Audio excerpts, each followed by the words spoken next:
As soon as you notice a black spot on your tomatoes, don't wait for the problem to spread to new fruits. There's a simple homemade mixture you can make using a few ingredients that most people already have at home. To start, take a container and pour in a little hot water. You don't need a large amount, just enough to prepare our first ingredients. Now add some finely ground eggshells. They are naturally rich in calcium, and calcium is one of the minerals associated with blossom end rot in tomatoes. The more finely you grind the eggshells, the easier they will mix with the other ingredients. The next ingredient is practically gold for your plants, yet most people simply throw it away. Add 1 tablespoon of wood ash.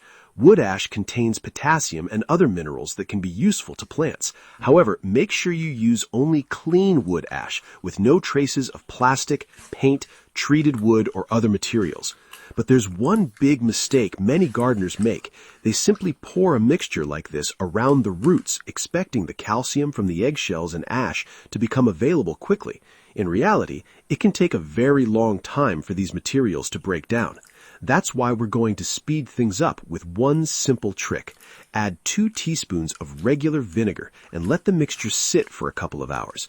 Its acidity reacts with the minerals in the eggshells and wood ash, which can help release some of the calcium and other minerals into the solution more quickly.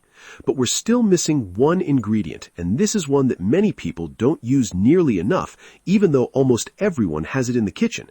Add half a tablespoon of cinnamon. Cinnamon has natural properties that may help limit the development of certain fungi, and its strong scent may also be unpleasant to small insects. Once the mixture is ready, dilute it with half a gallon of water.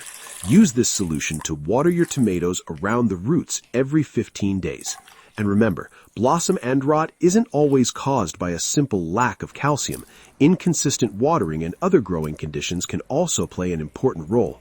Let me know in the comments where you're watching from. See you in the next video.